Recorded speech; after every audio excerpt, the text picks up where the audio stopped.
मी पृथ्वीक, युगंधरचा मुलगा, एका श्रीमंत बापाचा मुलगा. हे टायटल, बापाने लावलेला माझ्या नावासमोरचा टॅग ना मला नकोय. माझं नाव Prithvik. I am an engineer. I am human being. पण साऱ्या जगाला माझी ओळख काय दिसते? तो मालिक साहेबांचा वारसदार. हा हा वारसा आहे की शाप?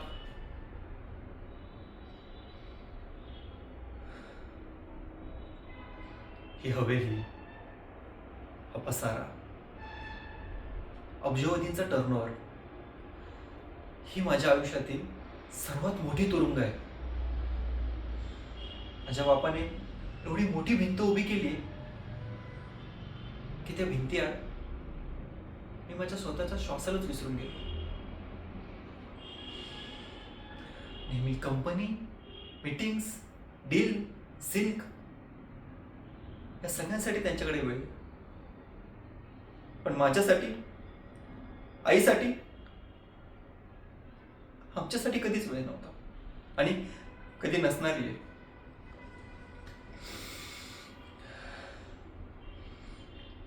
मालिक साहेब नेहमी कामात व्यस्त, एकदम बिझी, एखाद्या यंत्रासारखे, एकदम भावना शून्य.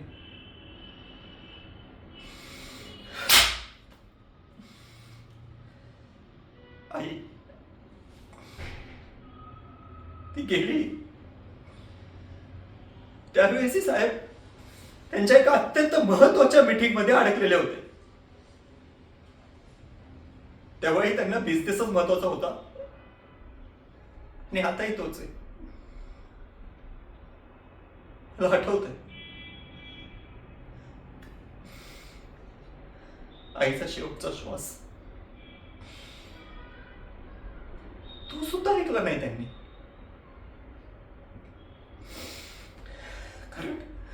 कारण त्यांच्या कानावर फक्त बिझनेसच्या प्रॉफिट अँड लॉसचे फक्त आकडेच ऐकू येत होते, बाकी काही नाही.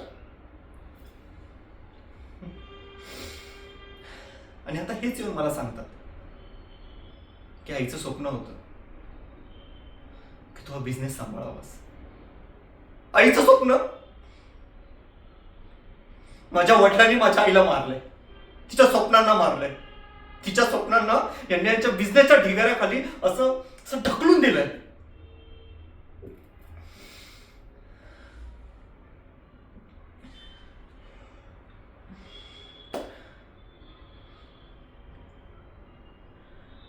माझे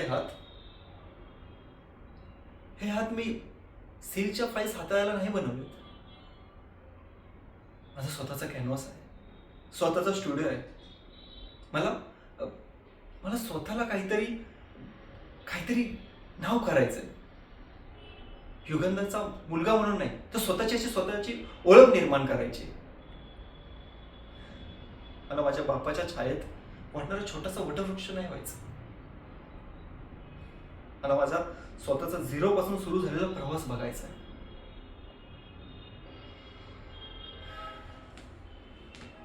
मी परत आलोय, पण या साम्राज्याचा भाग होण्यासाठी नाही,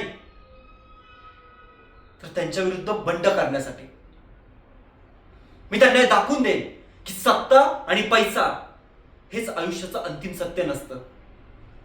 मी त्यांना हे सगळं दाखवून देणार आहे.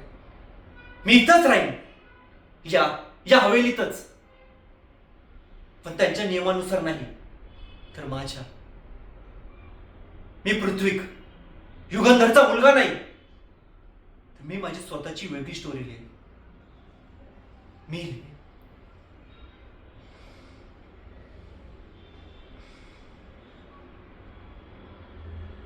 थँक्यू. गरजच नाही.